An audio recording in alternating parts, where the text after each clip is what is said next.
C'est un 1er mai à haut risque pour le gouvernement. Syndicats et gilets jaunes comptent descendre dans les rues, notamment à Paris. On craint aussi la présence massive des Black Blocs. L'exécutif n'a donc pas le droit à l'erreur, Jean-Michel. Non, il n'a pas le droit à l'erreur. Alors évidemment, cette répétition des violences entame sa crédibilité. Beaucoup de gens se demandent, et c'est pas illégitime, pourquoi est-ce que ces violences ne cessent pas? Pourquoi est-ce que le gouvernement ne parvient pas à les faire cesser? Vous voyez, malgré toutes les annonces faites par le président, rien ne change vraiment. Et puis il y a le risque du drame. Et évidemment, cela pourrait déboucher sur une crise politique. Le ministre de l'Intérieur joue à chaque manifestation sa place, c'est une évidence. Mais au-delà des manifestations, au-delà de la violence, peut-être faut-il s'interroger ce matin sur la situation française, la spécificité française. Si on regarde les pays européens qui nous environnent et qui nous ressemblent, on ne constate pas du tout cette agitation-là. Elle est vraiment spécifique à la France. Pourquoi?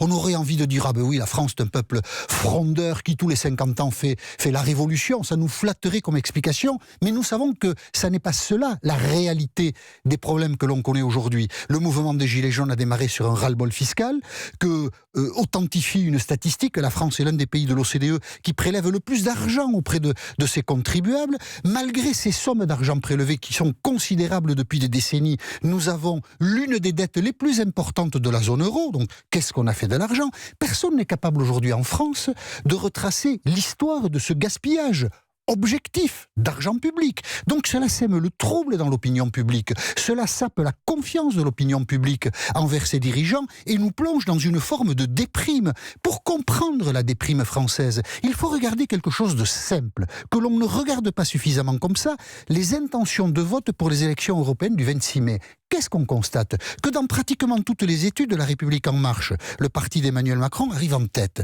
22 à 24% des intentions de vote. Mais ce parti n'a aucun allié. Ça veut dire que la base politique pour gouverner le pays est très étroite. Le parti qui représente l'alternance, puisque Marine Le Pen était qualifiée au second tour de l'élection présidentielle, c'est le Rassemblement National. 21-22% des intentions de vote.